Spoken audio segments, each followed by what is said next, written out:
Saudara.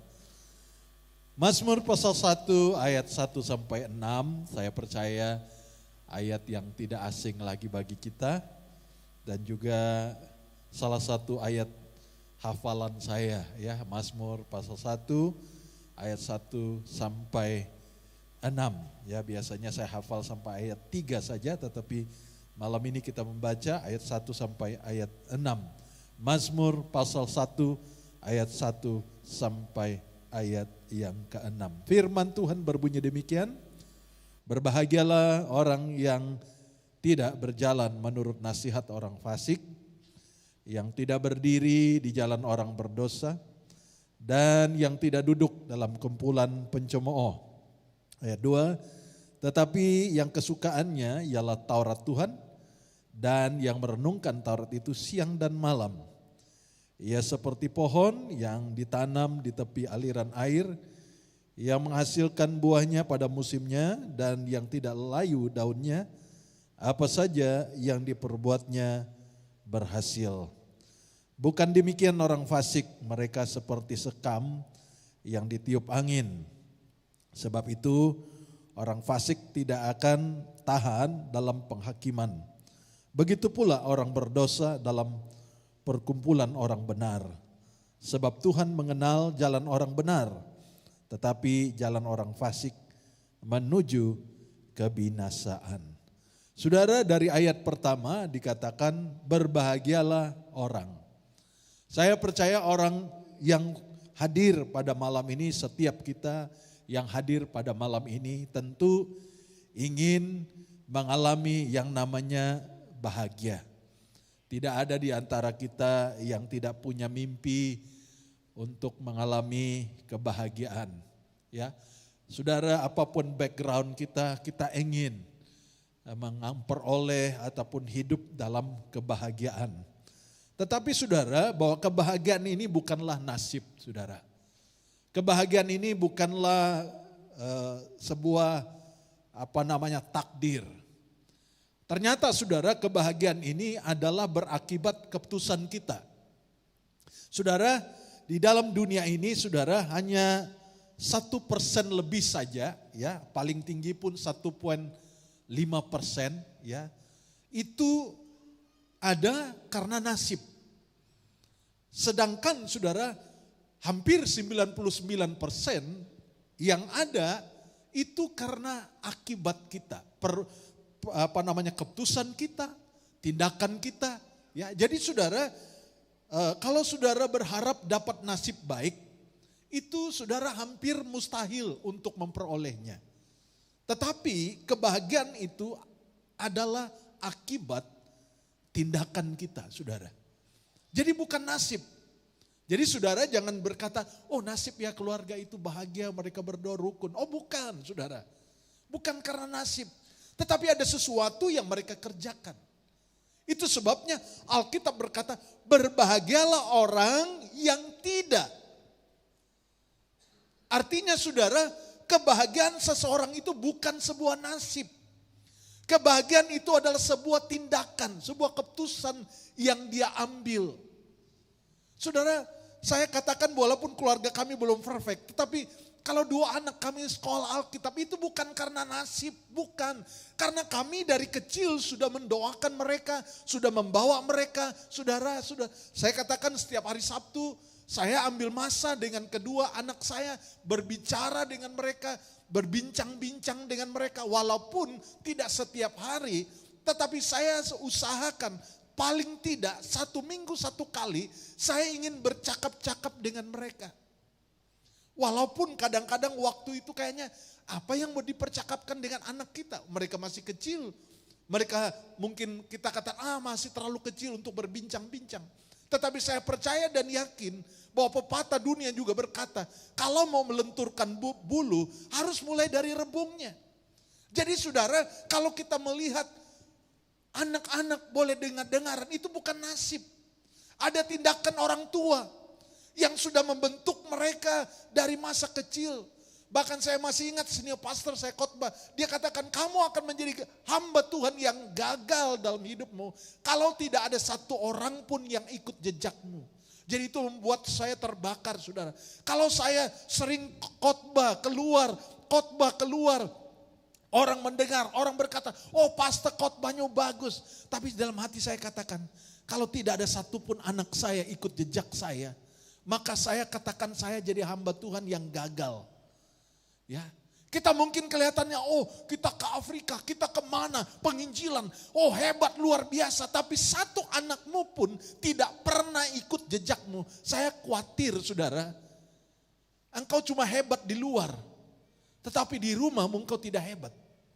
Engkau tidak menjadi panutan ataupun menjadi contoh dalam keluargamu. Sehingga tidak ada satupun anak-anakmu cinta apa yang kau buat. Ya, itu sebabnya, saudara, kebahagiaan ini bukanlah sebuah nasib. Bilang sama orang sebelahmu, bukan nasib. Ya, bukan nasib, saudara. Ada sesuatu yang dia ambil keputusan. Ada sesuatu yang dia kerjakan. Untuk mencapai yang namanya bahagia itu harus dikejar. Harus menjadi wawasan. Tahun 2026 ini, saudara ingin melihat bahagia, jangan tunggu nasib.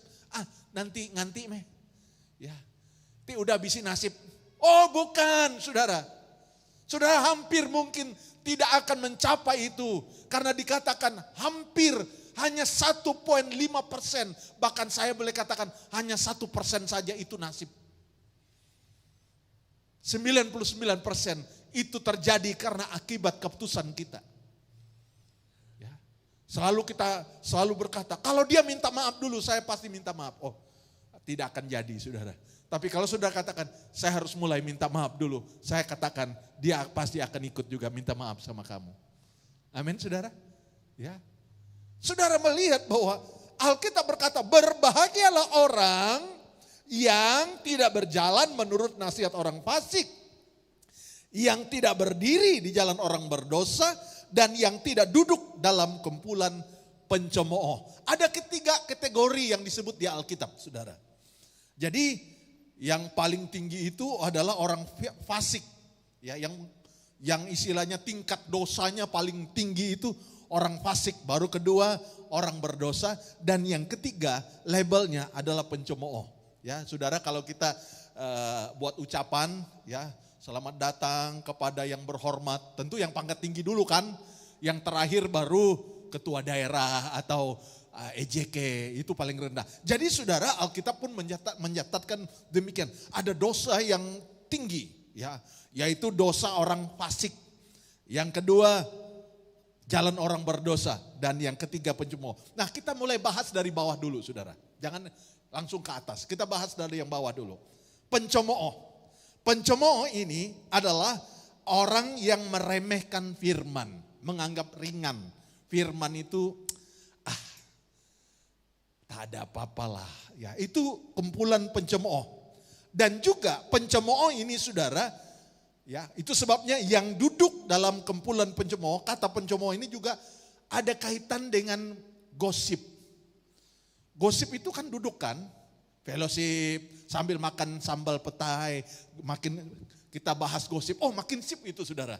Ya, kalau kita lagi duduk, ya kalau di kampung itu makan pinang, saudara. Aduh, banyak cerita, ya. Oh, lama ceritanya, saudara. Kamu tahu nggak si Ano, ya? Oh ya. Kenapa dia? Oh ya, kita mulai menggosip orang, saudara. Ya, ini yang remeh-remeh, ya, gosip. Hati-hati, saudara. Ini kelompok pencemooh. Ya, gosip itu termasuk kumpulan pencemooh, saudara. Menceritakan hal orang lain belum tentu benar. Ya, belum tentu. Yang tadinya dia jumpa cicak, ketemu dengan kawan yang lain berubah jadi biawak. Ya. Ketemu lagi yang lain, dia katakan seperti buaya. Ya. Karena gosip itu makin lama makin berkembang, saudara. Itu sebabnya hati-hati. Ya. Tetapi juga saudara meremehkan. Anggap gak ada apa-apalah itu. Ya. Saudara, maaf saya sedikit bersaksi sedikit, saudara. Tahun 89 saya datang ke Johor Bahru.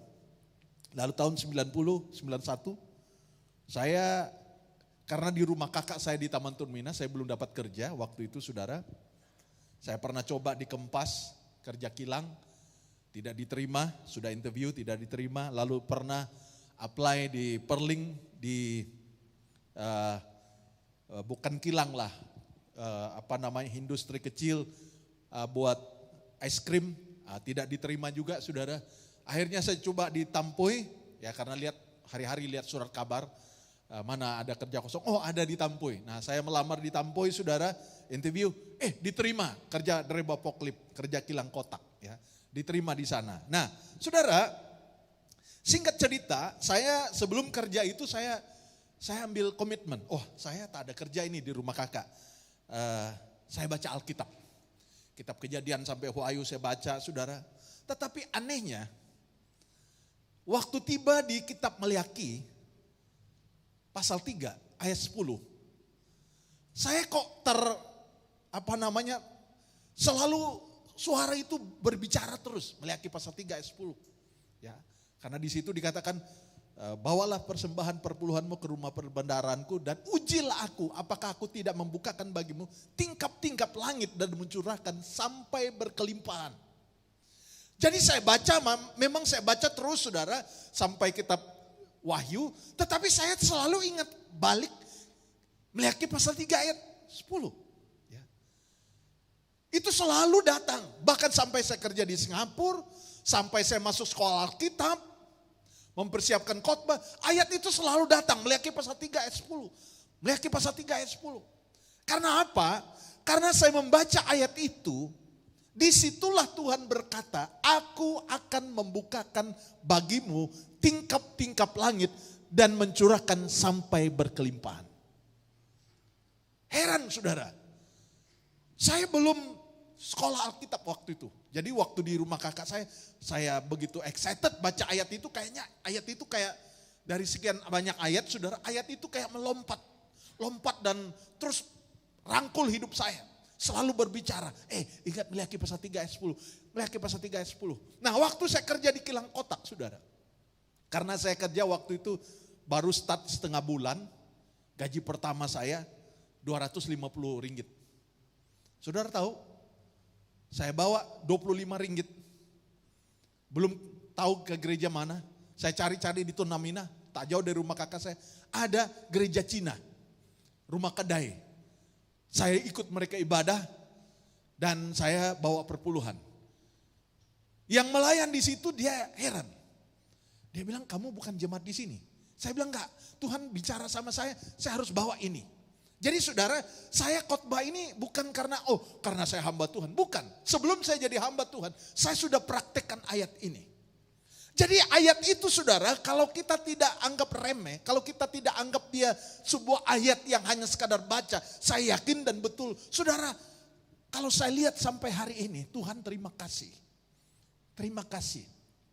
Apa yang terjadi dalam hidup kami itu bukan karena sebuah kebetulan, bukan nasib. Karena Tuhan sudah menempatkan, itu firman saya tidak remehkan, itu firman saya imani betul-betul saudara. Saya singgung ini bukan karena gereja ini lagi kekurangan dana, sorry. Tahun 2026 ada terobosan terjadi buat gereja ini saudara. Dalam ekonomi. Jadi saya cerita ini bukan sebuah, ini pastor lagi nyinggung ini gereja lagi kurang dana ini, lagi ini. Makanya pastor kemarin lagi cari-cari dana siapa yang mau sumbang untuk youth nanti tanggal 2. Oh bukan, sorry saudara, bukan.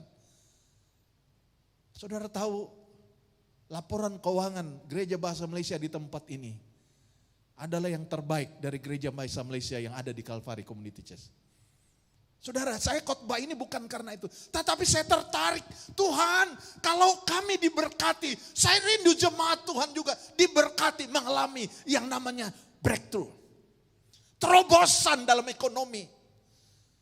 Kami berdoa setiap hari, segala roh kemiskinan, roh ketakutan untuk memberi, dipatahkan di dalam nama Yesus. Saya sangat, bukan hanya saya menyiapkan khotbah, mungkin ekonomi kita seperti, saya katakan seperti kusta, kayaknya hampir mati.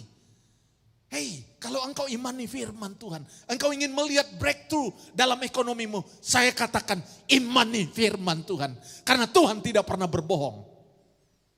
Oh, aminnya gak ada, saudara. Kita kalau dunia kita jago, saudara.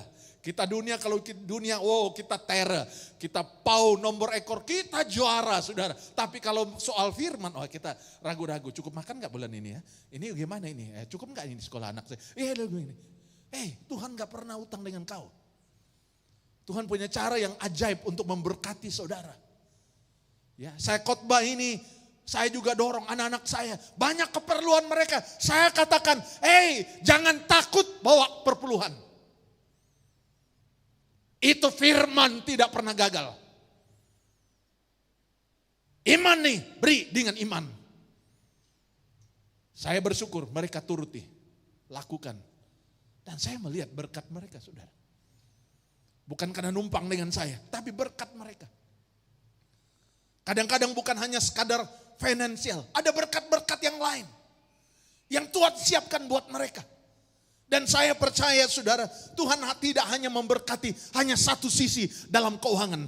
Tuhan juga berkat dengan hal-hal yang lain saat kita mulai imani firman Tuhan. Bilang sama orang sebelahmu, imani firman Tuhan. Saudara, pencemooh ini bukan orang luar, saudara. Pencemooh ini adalah orang-orang yang meragukan. Tidak mengimani firman Tuhan. Saudara, that's why kenapa kita kurang melihat mukjizat. Kenapa? Karena kita pilih-pilih firman. Kita, kalau ini gak boleh lah ya. Ini berat ini. Tapi kalau hal yang lain, kita imani. No, saudara. Tahu gak? Firman itu jangan dianggap tidak bermakna. Kalau saudara iman nih, saya sangat yakin engkau akan menerima kebahagiaan. Amin, saudara. Ya, saudara, jangan takut, kita tidak akan melarat. Tuhan ingin kita imani firman Tuhan. Jadi orang yang berbahagia itu, saudara, orang yang bukan pencemooh, bukan yang meremehkan, bukan menganggap kita pilih-pilih. Ya, yang mana yang sedap buat kita, kita ambil tuh. Yang kurang sedap, nanti dulu lah. Nanti PKT kami udah kaya raya, kami kak nulung, ya saudara. Tuhan tak perlu itu semua. Tuhan justru ingin saudara melakukannya di saat saudara sepertinya tidak berdaya. Sepertinya mustahil. Disitulah saudara iman bekerja dan berkata, Tuhan, saya lakukan bukan karena saya bisa. Saya lakukan karena iman. Haleluya. Saudara, dahsyat sekali cara Tuhan bekerja. Saudara, jangan meragukan. Jadi yang pertama ini adalah duduk dalam kumpulan pencemooh. Ya, jadi gosip itu juga termasuk di sana. Juga meremehkan firman, kurang mengimani firman. Hati-hati, saudara. Yang kedua, saudara, yaitu tidak berdiri di jalan orang berdosa. Tidak setuju. Jangan sependapat, enggak apa-apa lah berada, sikit-sikit kan kita orang lemah juga. Saudara, tidak. Hindari. Kalau tahu itu dosa, hindari, saudara. Jangan berteman. Sebab pengaruh berteman dengan orang berdosa itu, saudara tadinya tidak berdosa tapi karena bergaul, berjalan. Ya, ada pernah terjadi, saudara, dia tidak curi motor, tapi berjalan sama orang pencuri motor. Ya, maaf saudara, anak saudara saya ketangkap bawa kereta. Dia bilang itu kawannya yang punya kereta. Yang curi itu kawannya. Dia pun masuk penjara, saudara. Masuk penjara. Ya, kita nggak tahu, tapi dia bilang saya tidak curi. Saya cuma pinjam. Dia pinjam kereta kawannya untuk antar anak sekolah. Tetapi kawannya yang curi itu kereta. Ya, polisi tidak mau tahu. Dia nggak mau tahu, kamu tidak curi kan, tapi yang waktu kami tahan kereta ini ada di tangan kamu. Ya. Jadi saudara hati-hati, berjalan dengan siapa saudara? Kalau saudara berjalan dengan orang berdosa, saya katakan, ya ada pepatah dunia berkata satu kerbau kena lumpur, yang lain juga kena saudara. Satu nila dapat merusak susu sebelanga. Jadi hati-hati, siapa best friendmu, dengan siapa engkau berjalan. Kita bukan anti dengan orang lain, kita mau tahu. Tapi kalau saudara tahu, orang ini kurang betul. Karena saudara best friend dengan dia, karena saudara ingin menjaga hatinya, saudara kompromi dan berkata, enggak apa-apalah, kita kan juga lemah. Ya. Sekali-sekali, tidak saudara. Jadi dengan siapa kau berjalan? Ya, saya masih ingat saudara, saya sekolah dulu, sekolah rendah, maklumlah saudara, saya anak paling nomor 6, ya seperti saudara tahu bahwa dulu saya sakit-sakitan, jadi orang tua saya berpikir nggak usah push-push saya, ya kakak saya sekolahnya bagus, abang saya juga bagus saudara, tapi saya anak nomor 6, anak paling kecil sebelum adik saya nomor 7 ada, jadi saya itu sangat disayang, ya. Jadi nggak pernah di-push untuk belajar apa, kalau sekolah mau boleh, sekolah pun boleh, ya itu sayangnya salah saudara, sayangnya salah, dan karena mereka pikir ini anak paling kecil, ya nggak usah terlalu beban dengan dia. Kalau kita bilang, mak saya sakit perut, padahal kita tak sakit perut pun, tapi karena malas mau sekolah, dia katakan, tak apa sekolah. Ya. Jadi saya itu lambat, baca itu lambat saudara. Kenapa? Tak pernah dicek pun buku sekolah saya, malumlah balik sekolah, cari lastik, naik atas kerbau, pergi hutan, ya pulang nanti petang saudara. Tak pernah pegang buku, tak ada homework, ya pokoknya suka-suka saya mau sekolah. Bahkan first cousin saya sangat disayang, anak paling kecil tak selesai sekolah. Saya rasa mungkin derajat 3. Mak dia cakap, tak payahlah sekolah, ya ikut mak saja. Ya. Karena bapak dia meninggal waktu anak itu masih kecil, jadi sangat disayang, kayaknya kurang kasih sayang, jadi akhirnya maknya berpikir, aduh sayang kesian ini anak, ya saya ini disayang. Akhirnya tidak sekolah saudara, itu sayang tak salah itu ya. Jadi kalau ada yang seperti itu bertobat sekarang saudara, harus saudara dorong anak saudara. Supaya nanti mereka sudah dewasa, saat kau mati tak lagi bersama dengan dia, dia akan berjuang sendiri dan banyak kesusahan yang dia harus alami. Nah saudara, jadi saya itu derajat 5 baru pandai baca saudara. Baru pandai baca. Nah satu kali guru yang ngajar di situ, guru baru, dia lihat di kelas kami ada beberapa orang tidak pandai baca. Itu derajat 5. Termasuk saya kurang lancar baca. Ya. Masih terbata-bata ya bacanya saudara. Akhirnya guru itu bilang begini, ya saya masih ingat ada satu murid juga cukup pintar di sekolah, namanya Jack. Dia bilang, Jack, kamu tidak boleh kawan dengan orang lain. Kamu hanya boleh kawan dengan Winifred. Kemana kau pergi, Winifred ikut. Ya. Jalan dengan dia sampai Winifred pandai baca. Selama dia tidak pandai baca, kau tidak boleh kawan orang lain. Winifred pun tak boleh kawan orang lain. Kawan sama Jack saja. Wah itu kemana-mana kami duduk. Satu meja itu meja, 2 kursi ya. Jadi berdua. Jadi dia harus dampingi saya beberapa bulan. Karena berjalan bersama-sama saudara. Yang tadinya saya kurang pandai baca, jadi pandai baca. Kenapa? Jack itu kalau saya tidak pandai baca, dia tak boleh kawan orang lain. Dan saya pun tidak boleh kawan orang lain. Jadi itu satu pressure. Mau tak mau Jack selalu tunjuk saya bagaimana baca, bagaimana. Dan berapa bulan saudara, saya pandai baca. Waktu teacher itu datang lagi berapa bulan, dia tanya lagi sudah pandai baca? Saya bilang sudah pandai baca. Ya. Dan derajat 6 saudara, waktu exam bahasa Malaysia, karena guru itu bahasa Malaysia. Waktu exam bahasa Malaysia, saya satu-satunya dapat marka 100. Yang lain itu 95, 85. Saya satu-satunya murid dapat 100. Wah waktu itu baru saya tahu, ternyata saya ini orang pandai juga. Ya. Nah kalau sudah saya tahu udah pandai, udah tahu mau belajar lagi. Saya sudah tahu saya pandai, jadi saya tak mau belajar lagi saudara. Nah saudara, ternyata berjalan dengan siapa kau berjalan akan mendapat keputusanmu seperti apa. Jadi kau berjalan dengan orang berdosa, hasilnya kau pun berdosa. Alkitab berkata berbahagialah orang yang tidak berjalan dengan orang berdosa.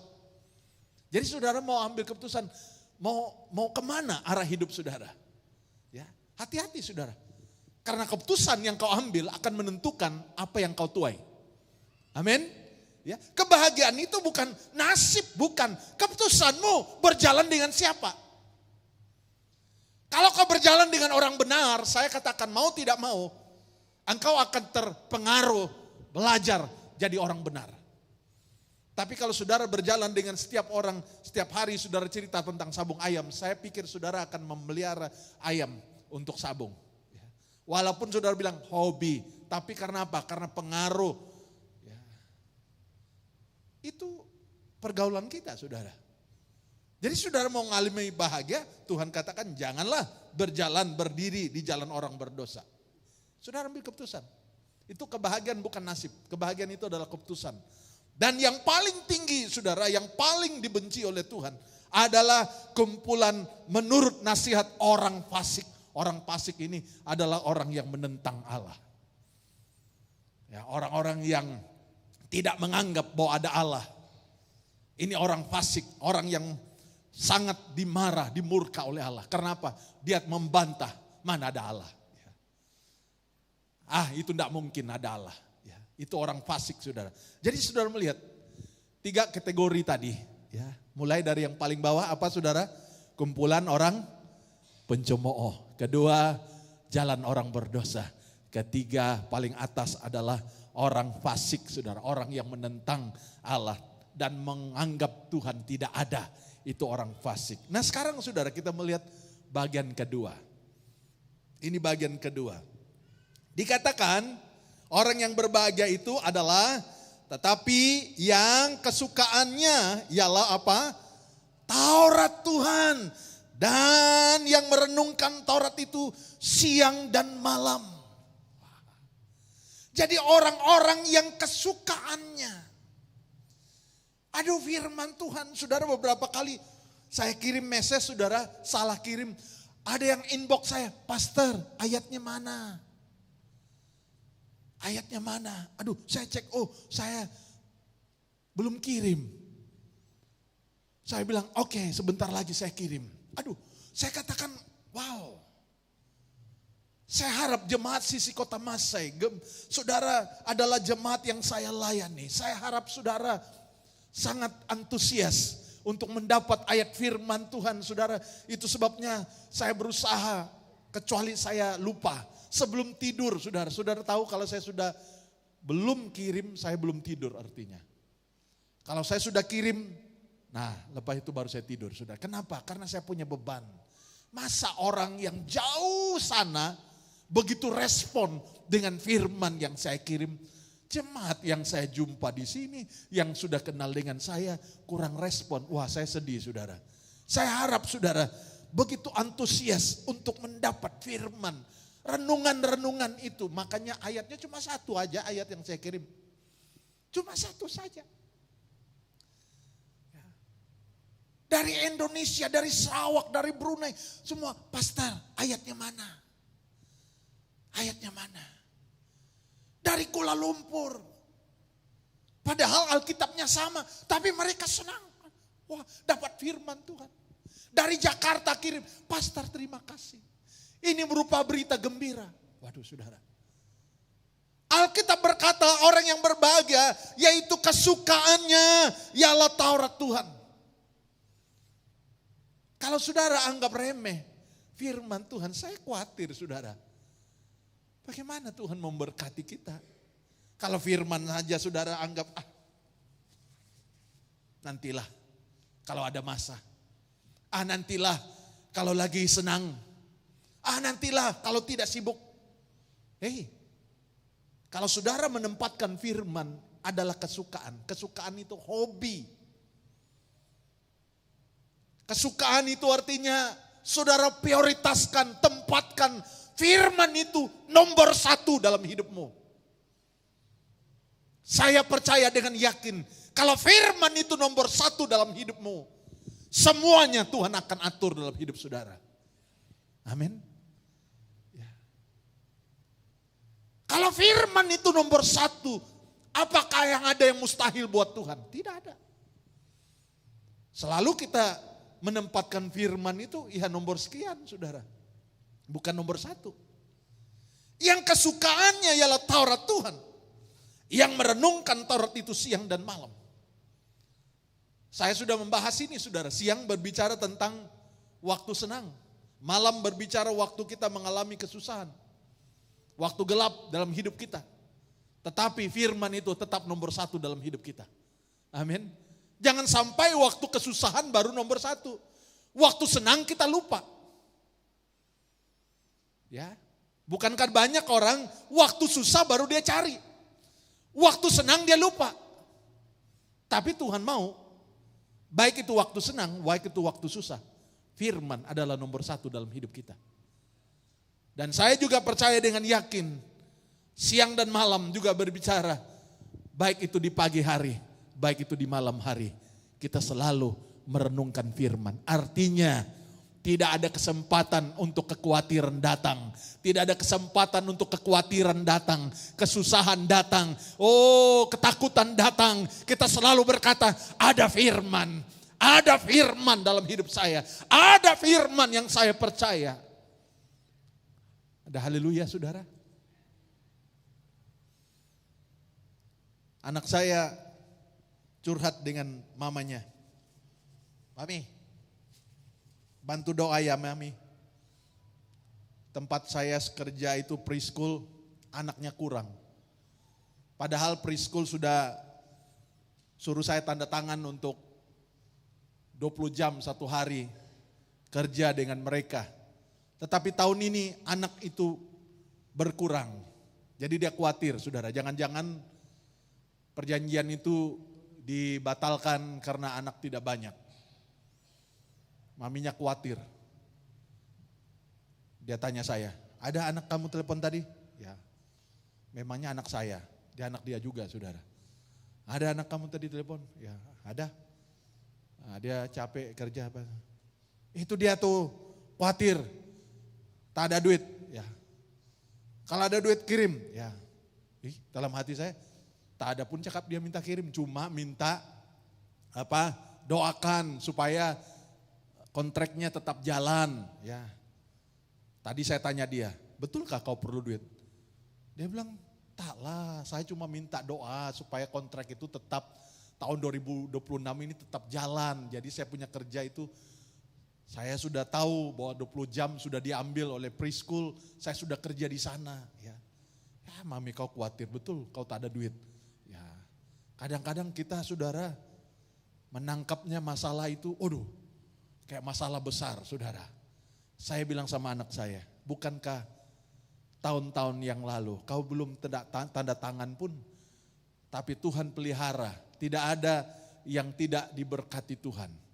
Dia bilang, iya. Saya bilang jangan khawatir, percaya. Kalau sudah tanda tangan, percaya saja. Ya, Tuhan pasti buka jalan. Saudara, kalau firman yang menjadi keutamaan kita, segala ketakutan itu saudara, segala kebimbangan itu akan menjauh dari hidup kita. Kenapa? Firman itulah yang menjadi iman kita. Haleluya. Dikatakan kesukaannya laut Taurat Tuhan yang merenungkan Taurat itu. Kata merenungkan itu saudara, dia meditasi. Ya, berdiam dan merenungkan kembali. Jangan sampai saudara berdiam merenungkan pacar lama, ya merenungkan classmate lama, kenangan-kenangan lama. Bukan saudara, saat saudara berdiam diri, renungkan baik-baik firman Tuhan. Khotbah pastor minggu lalu ini, wah luar biasa firmannya. Itu merenungkan, amin. Ya, saudara lihat orang yang merenungkan itu saudara, dia diperbaharui saudara. Orang itu tidak izinkan kekhawatiran masuk dalam hidupnya.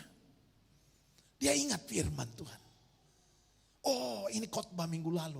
Ini luar biasa. Kenapa saya perlu takut? Kenapa saya perlu bimbang? Bukankah burung di udara Tuhan pelihara? Akhirnya kita tidak jadi bimbang. Amin. Kalau kita kembangkan terus, iya ya gimana ya? Aduh, ini bagaimana? Aduh, dokter bilang begini. Aduh, ini begini. Oh, akhirnya saudara, belum apa-apa sudah mati saudara.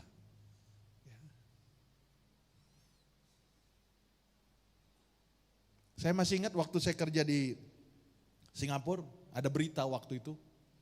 Satu pemuda terjun dari flat tempat dia tinggal. Karena waktu itu saudara, HIV itu baru-baru lagi booming waktu itu. Dan siapa yang terkena infeksi HIV itu akan dikucilkan waktu itu. Ya. Pemuda ini ketakutan karena baru pulang dari Thailand. Jadi dia sakit. Dia pulang dari Thailand sakit, demam-demam, kurang sehat beberapa minggu. Dia pikir dia kena HIV, jadi dia terjun, mati. Waktu di forensik, dia bukan sakit kena HIV saudara, cuma demam biasa. Cuma kena demam biasa. Andai kata waktu dia mati jadi mayat itu dia tahu, dia tidak sakit HIV. Dia akan menyesal, kenapa saya terjun ya. Kenapa saya bunuh diri. Hei, kekhawatiran itu kalau terus dikembangkan saudara, dia akan menjadi besar, dia akan menjadi monster, dia akan menjadi Goliat yang besar, yang sepertinya akan menghancurkan engkau. Tapi saat kau merenungkan firman, Alkitab berkata, iman timbul dari pendengaran akan firman Tuhan. Dan Alkitab berkata, kalau engkau punya iman sebesar biji sesawi saja, engkau dapat berkata kepada gunung itu, pindah. Itu akan terjadi asal saja engkau tidak bimbang. Firman yang saudara dengar harusnya mengangkat iman saudara. Saudara akan menjadi giant-giant yang luar biasa dan berkata, hei masalah, keluar dari hidupku, berkat akan turun. Haleluya. Kita gak berani saudara, kenapa? Kita gak punya firman. Kita seringkali firman itu tidak punya tempat dalam hidup kita. Kita terlalu sibuk. Wow, kalau masalah kita sangat senang kembangkan. Ya. Oh, kalau masalah kita jago, pandai cerita tentang, oh masalah begini. Oh, kita akan lebih pandai daripada pakar manapun menceritakan masalah kita. Oh, kami tahu dia penghidup kami. Oh, kita pandai cerita. Kita lupa firman. Harusnya firman itu diperkatakan. Amin. Engkau harus perkatakan firman setiap hari. Dalam nama Yesus, berkati saya hari ini. Sudah laksanakan, sudah lakukan setiap hari dan berkata, bernubuat buat dirimu, hari ini adalah berkat Tuhan mengalir dalam hidup saya. Hei, engkau harus bernubuat untuk future-mu, untuk masa depanmu. Engkau harus berkata, aku adalah orang yang diberkati. Ya. Kita seringkali allergic saudara. Kita seringkali senang cerita tentang kita susah. Ya. Waktu ketemu, nama berita berada apa? Mayo pemedis mekamito. Ya. Kayaknya saudara paling menderita di dunia. Tak ada orang paling menderita seperti saudara. Oh, saudara paling senang cerita tentang masalah saudara. Saudara gak berani cerita tentang Tuhan berkati kita. Amin. Hello. Ya. Kita gak berani.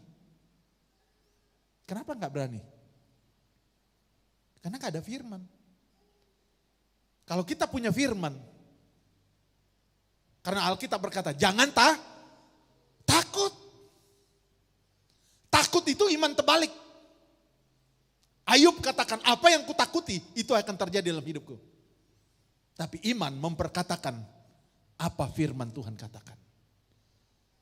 Jadi akibat kebahagiaan itu ada akibatnya sudah. Ada perbuatan yang kita buat untuk memperoleh kebahagiaan itu. Kebahagiaan itu bukan nasib. Kebahagiaan itu adalah kerjaan. Sesuatu yang kita kerjakan hasilnya adalah kita peroleh kebahagiaan. Saya rindu jemaat Tuhan Sisi Kota Masai tahun 2026. adalah jemaat yang mengalami berkat Tuhan yang berlimpah. Karena saudara memperkatakan itu. Belum terjadi tapi saudara perkatakan. Ya.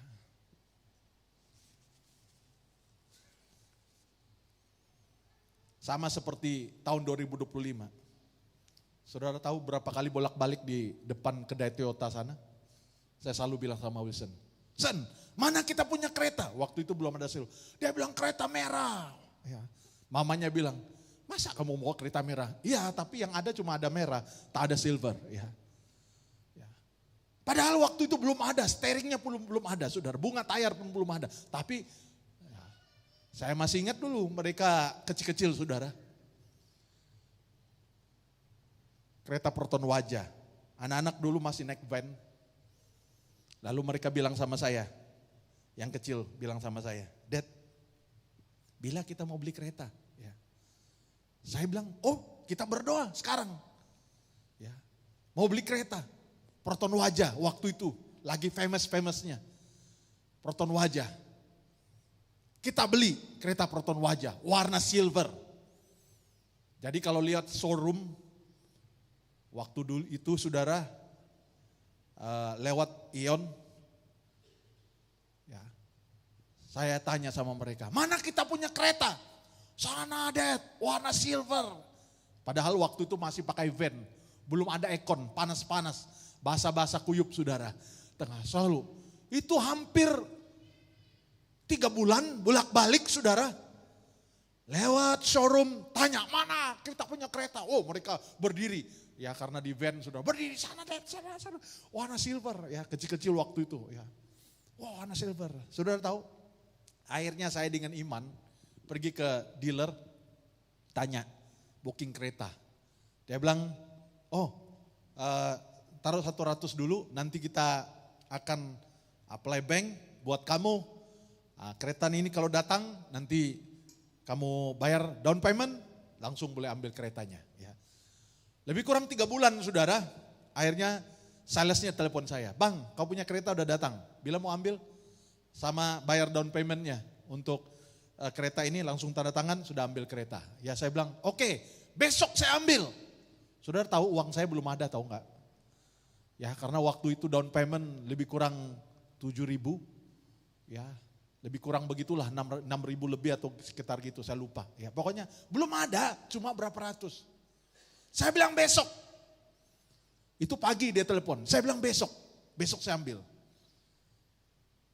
Petang itu, mama saya dari Sarawak telepon saya. Mama saya bilang, oh kita punya tanah, kerajaan sudah buat jalan. Jadi kita sudah dapat terima pampasan. Saya belum tahu itu ada pampasan. Waktu itu belum ada handphone saudara. Mama saya bilang, oh dia telepon, hari ini kita sudah terima pampasan dari kerajaan, tanah kita sudah dibuat jalan, sudah dibayar. Besok mama kirim duit buat kamu. Ya. Dia belum tahu saya mau beli kereta saudara, dia nggak tahu. Saya bilang, oh ya terima kasih. Ya. Waktu saya lihat besok saudara, ngam-ngam, down payment, easy come easy go saudara. Ya. Pas-pas, tak lebih tak kurang. Saya keluarkan semua duit itu, besok pergi ke showroom kereta, bayar, tanda tangan, hari itu keluar Proton Wajah saudara. Itu iman. Tuh nggak ada yang bilang haleluya. Ya. Padahal belum ada duit loh saudara. Nekat-nekat pergi showroom untuk tanda tangan. Padahal duit belum ada. Tapi Tuhan buka jalan. Jadi makanya waktu beli kereta itu saya ingat kembali. Saya bilang, Wilson mana kereta kita? Dia bilang sana. Saya ingat lagi, oh ya itu iman saudara. Haleluya. Ya kalau saudara kan gak perlu begitu langsung ada. Itu kan lain saudara. Tapi kami hamba Tuhan gak ada. Tapi dengan iman saja saudara. Tuhan tidak pernah tinggalkan kami. Amin saudara. Oh luar biasa saudara. Jadi yang kesukaannya adalah Taurat Tuhan. Merenungkan Taurat itu siang malam saudara. Artinya tidak ada kesempatan untuk kekhawatiran, ketakutan apa. Jangan izinkan. Begitu kekhawatiran datang, ingat firman Tuhan. Jangan izinkan kekhawatiran itu berlama-lama, membesar dalam hidup kita. Jangan izinkan, lawan itu dalam nama Yesus. Tuhan memberkati. Dan dikatakan ayat yang ketiga, ia seperti pohon. Wah, saya senang ini. Orang yang punya iman di atas firman itu seperti pohon, bukan toge. Pohon. Pohon, kalau namanya pohon itu perlu proses. Amin. Kalau toge, berapa hari? 4 hari, 5 hari, sudah boleh dipetik. Pohon, enggak bisa. Proses. Ya, waktu COVID, abang saya bilang sama saya, kamu mau enggak tanahmu itu ditanam petai? Ya, saya bilang, siap, saya mau. Kebetulan dia jual benih, dia yang jual sama saya benih, saudara. Padahal abang sendiri. Ya. Dia nggak mau kasih sama saya, tapi dia bilang saya mau jual pohon petai sama kamu. Oke siap, tapi saya bilang tolong kasih bersih. Jangan sampai tanam nanti semaknya lebih tinggi dari pohon petai, ya nggak guna. Lumayan saudara, hampir 1000 pohon. Ya 700 lebih begitulah, saya pun nggak hitung. Tapi dia bilang begitu. Kebetulan tanah dia dengan tanah saya itu berdampingan. Dia tanam dan dia suruh saya tanam, dia punya di tanah saya. Oke, tanam. Ya. Sekarang saudara, hasil daripada lebih kurang 3-4 tahun lebih begitu. Hasil daripada petai yang kita tanam hampir 2000 pohon itu saudara. Tidak sampai 10%, mungkin 50%, 5% lebih. Kita dapat supply petai 3 sampai 40 kilo per minggu. Itu belum sampai 5%. Dia bilang kalau sampai nanti 30% saja berbuah pohon itu, kita dapat supply 300 sampai 400 kilo per minggu. Itu proses saudara. Waktu dia mau tanam, pertanian ketawa sama dia. Kenapa kau mau tanam petai? Semua tak jadi. Sudah banyak orang tanam petai tak jadi. Kau tanam nenas saja. Ya. Abang saya bilang, oh tak apa-apa, saya mau tanam petai saja. Ya. Saudara, itu proses. Diketawain orang. Ya, kalau ke depan insya Allah saudara, kami pengeluar petai terbesar di Limbang. Kok gak ada yang amin? Senanglah pastor kami toke petai. Ya. Tidak hanya gembalakan Johor Baru, tapi petainya ada. Ya sekali-sekali kita buat retreat ke Sarawak, saudara makan petai. Pulang ya. Kemarin ada hasilnya saudara. Waktu saya ke Miri, saya bilang tolong saya mau ke Miri, petik petai. Wah dapatlah beberapa puluh kilo saudara. Ya, bawalah ke pertunangan Ebin di Long Anyet saudara. Oh makan petai semua saudara. Ya. Bayangkan dari Limbang. Kalau kita nggak tanam, kapan kita mau makan? Kita tanam dulu pohon. Orang percaya itu seperti pohon. Bilang sama orang sebelahmu, seperti pohon, bukan toge. Ya. Prosesnya panjang. Oh bukan 1 hari, 1 minggu, 2 bulan, bukan. Orang benar itu saudara, orang yang suka Taurat Tuhan itu seperti pohon. Yang ditanam di tepi aliran air, yang menghasilkan buahnya pada musimnya. Dan yang tidak layu daunnya, apa saja yang diperbuatnya berhasil. Firman itu dapat membuat kita jadi orang berhasil.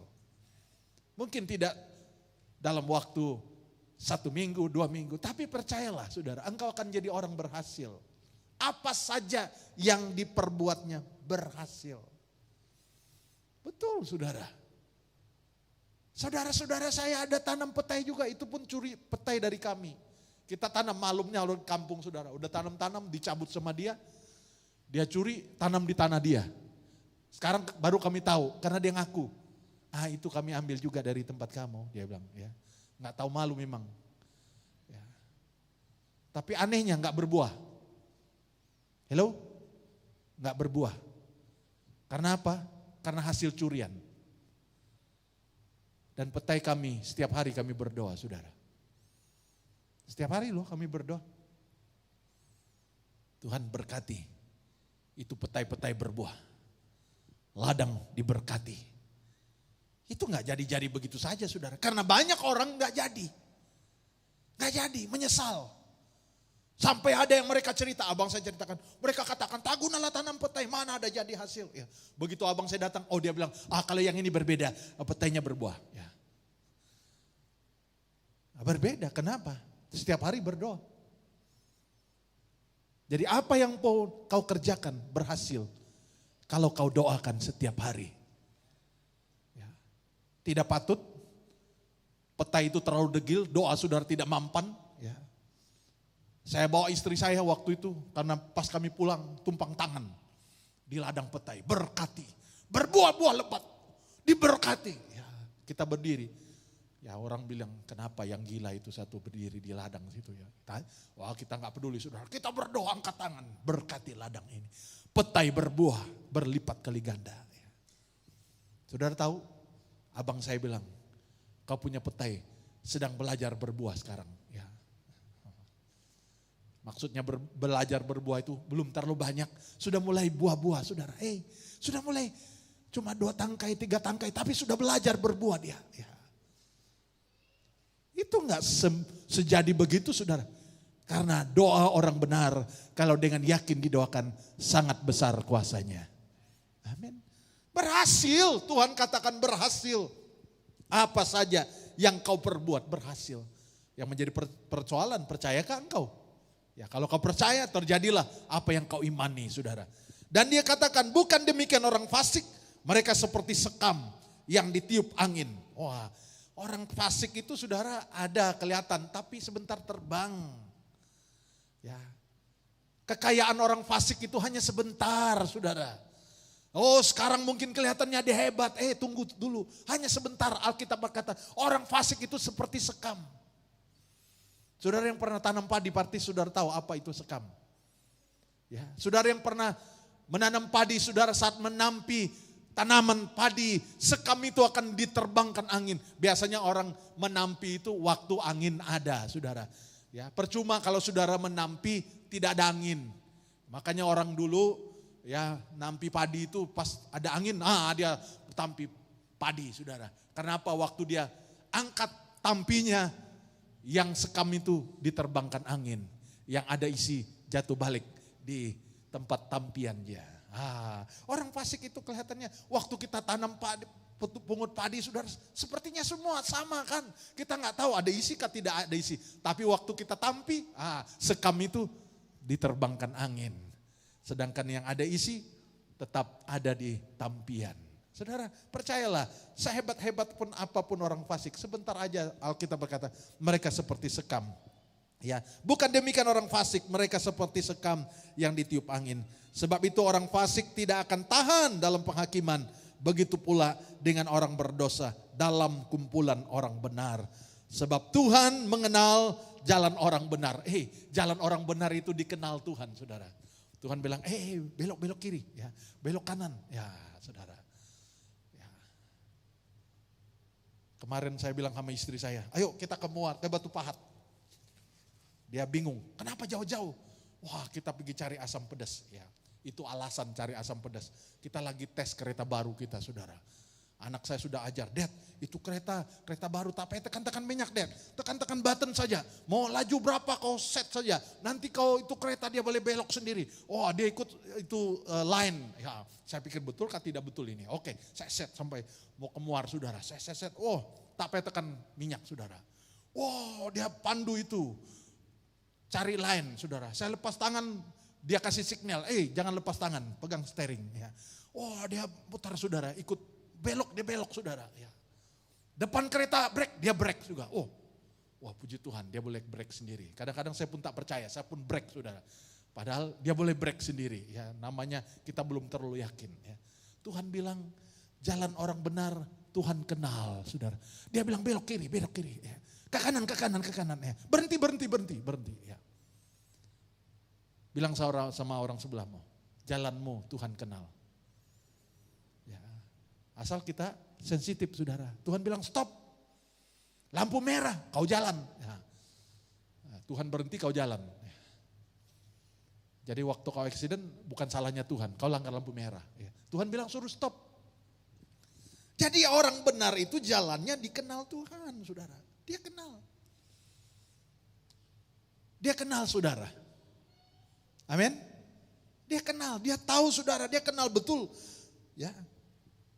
Sebab Tuhan mengenal jalan orang benar, tapi jalan orang fasik menuju kebinasaan. Oh, orang fasik itu Tuhan biarkan saja. Tapi orang benar Tuhan selalu berbicara. Stop.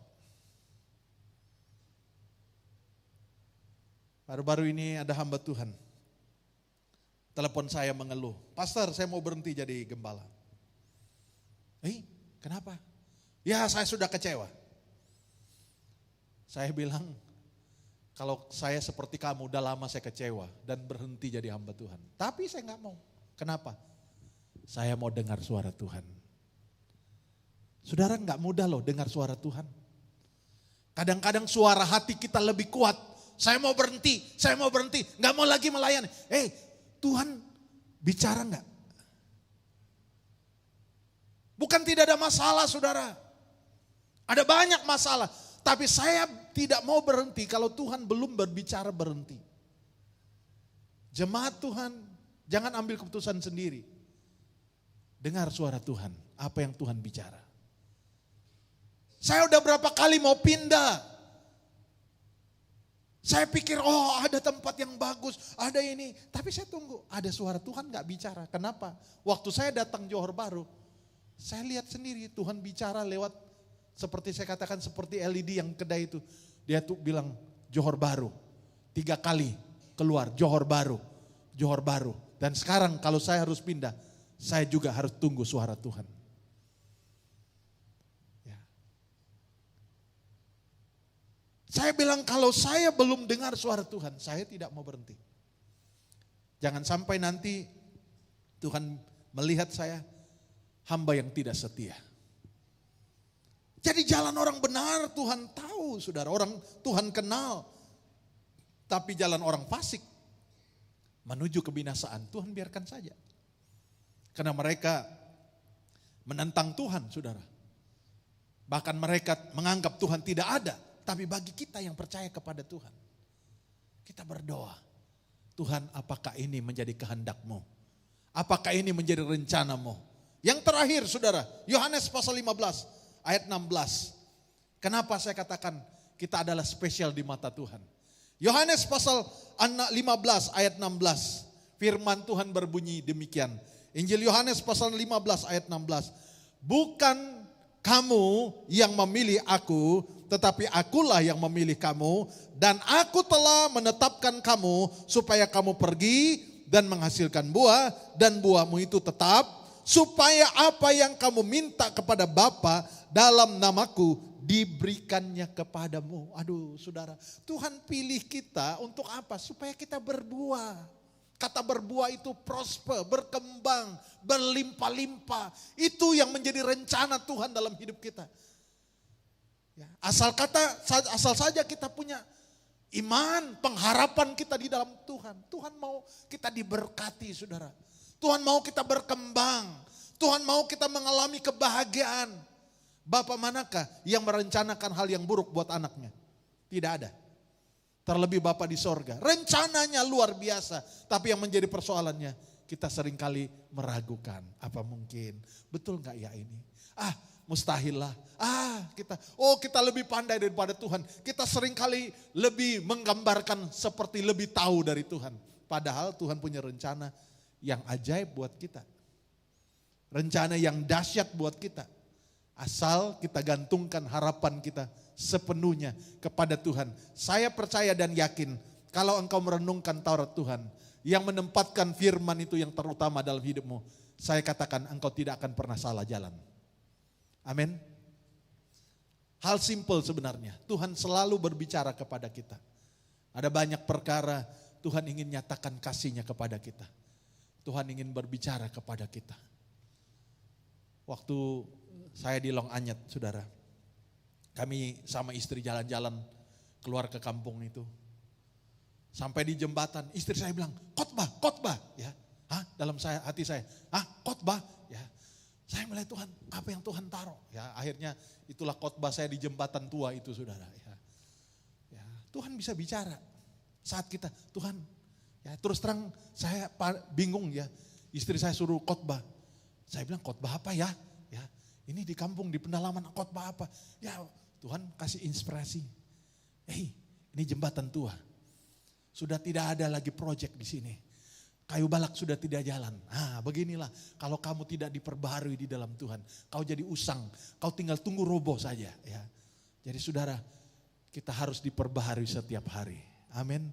Oleh firman, diperbaharui, diservis lagi, dicas lagi, diperbaharui lagi. Oh luar biasa saudara. Saudara makin kuat, saudara makin indah, saudara makin kokoh, saudara makin naik, saudara makin menjadi kepala, makin naik saudara.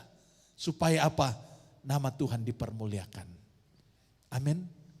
Ya, seperti saya bilang, waktu saudara berangkat dari kampung halaman, posisi saudara di mana? Saya tidak tahu, mungkin dulu saudara berangkat kaya raya dari Sarawak sampai di Johor Bahru, saudara bankrupt mungkin, saya tidak tahu. Tapi saya tahu, saya dulu dari Sarawak gak punya apa-apa saudara, cuma bag kecil. Tuhan angkat pelan-pelan seperti pohon, bukan toge. 89, ada yang belum lahir. Jemaat di sini beberapa anak muda belum lahir 89. Sisa bayang-bayang pun belum ada 89. Tapi sekarang tahun 2026 Tuhan angkat saudara. Gereja Tuhan di tempat ini yang tadinya gereja miskin, harap dengan gereja lain supaya dapat beribadah saudara. Tapi sekarang kita berdiri sendiri. Bahkan sekarang saudara, beberapa orang hamba-hamba Tuhan beria-ria mau datang. Pastor, saya mau datang ke gereja tempat pastor. Saya mau lihat drum, saya mau lihat sound system. Ya saudara. Saudara tahu jadwal ibadah kita, KKR kita sampai bulan 6 tahun ini saudara. Udah full. Ya, bulan ini, bulan depan saudara, semua berbaris. Bahkan ada rombongan, hampir 20 orang. Saya bilang, kami siap terima. Transport kami siapkan. Tapi tempat tinggal bayar sendiri. Masa 20 orang kita mau bayar mereka saudara. Kalau 1 hari boleh. Kalau berapa hari? Wah, katanya mau datang. Ya bayar sendirilah. Ya, saya bilang kalau bayar sendiri, kami bersedia. Itu bulan 8 saudara. Hampir 20 orang katanya. 20 orang. Ya, nanti kita pisah-pisah ya, berapa jemaat terima berapa orang, berapa jemaat terima berapa orang. Kalau mereka terpaksa ya, tapi saya bilang tolong ya siapin tempat tinggal sendiri. Kami kasih tahu kira-kira tempat tinggal di sini, tempat tinggal di situ, tempat tinggal di sini. Kau bayar sendiri ya. Kalaupun tidak saudara, terpaksalah jemaat-jemaat. Siapa yang mau terima 2 orang, siapa yang mau terima 3 orang, 1 orang berapa. Komplit semua, hari Minggu baru datang ke sini saudara. Kenapa? Karena Tuhan memberkati gereja Tuhan di tempat ini. Mari kita bangkit berdiri bersama-sama saudara. Kebahagiaan itu bukanlah nasib saudara. Kebahagiaan itu adalah buah dari keputusan yang kita ambil. Tidak ada yang namanya nasib. Kalau saudara lakukan dan saudara imani, saudara akan memperoleh apa yang saudara rindukan. Alkitab berkata, orang yang kesukaannya adalah Taurat Tuhan, yang merenungkan Taurat itu siang dan malam. Ia seumpama pohon yang ditanam di tepi aliran air, yang menghasilkan buah pada musimnya, yang tidak layu daunnya, dan apa saja dia perbuatnya berhasil. Malam ini saudara ingin rindu mengalami yang namanya kebahagiaan, mengalami berkat yang melimpah. Tapi satu hal jangan lupa, tempatkan firman itu yang terutama dalam hidup saudara. Laksanakan, lakukan dengan iman, sekalipun mustahil. Percaya Tuhan tidak pernah tinggalkan engkau. Ku datang dengan syukurku, membawa kerinduanku, Yesus, ingin ku menyanyikan menyenangkanmu.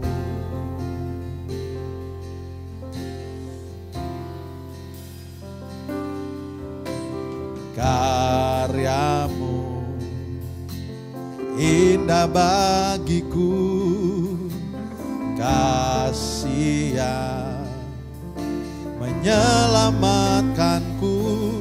Yesus, inilah persembahanku.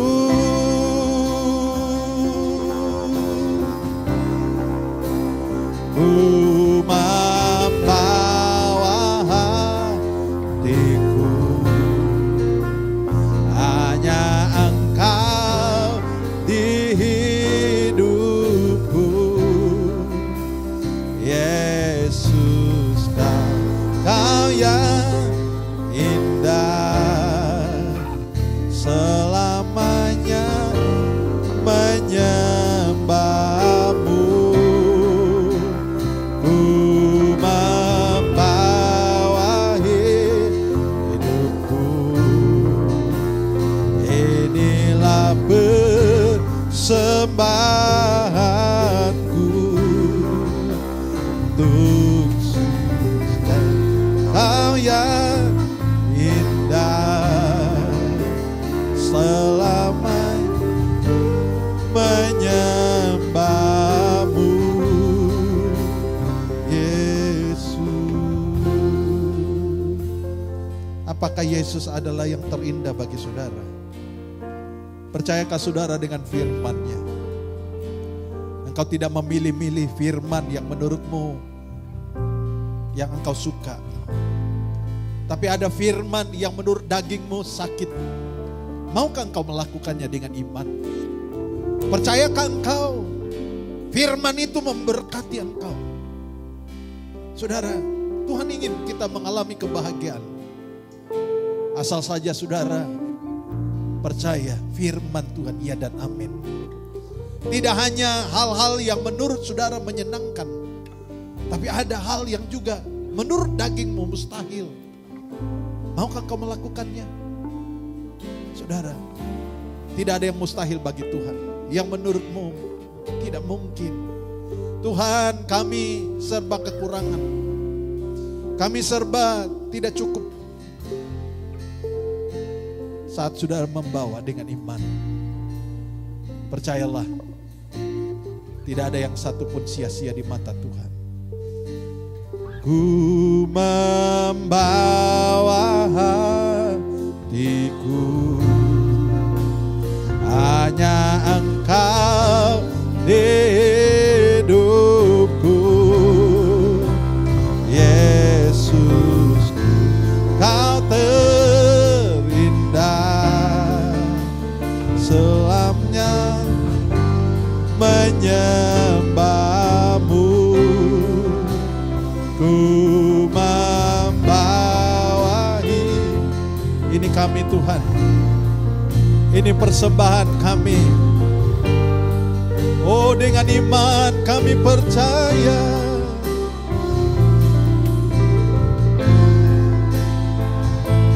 indah ku menyembahmu.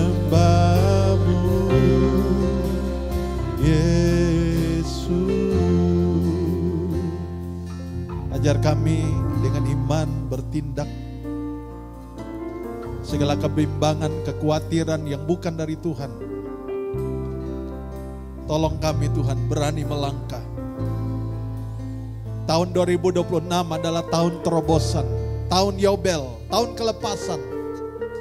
Yang selama ini kami terbelenggu, ekonomi kami terbelenggu mungkin iman kami tidak bertumbuh. Biarlah tahun 2026 ada hal-hal yang dahsyat terjadi. Sekian tahun kami sudah mengiring Tuhan. Jadikan kami seperti pohon. Seperti dalam kitab Mazmur, kami seperti pohon yang ditanam di tepi aliran air. Yang tidak layu daunnya, yang berbuah pada musimnya. Dan apa saja yang diperbuatnya berhasil. Terima kasih Bapa, hamba mau berhenti berkata-kata. Tapi biarlah firman yang sudah disampaikan, meteraikan itu di hati kami.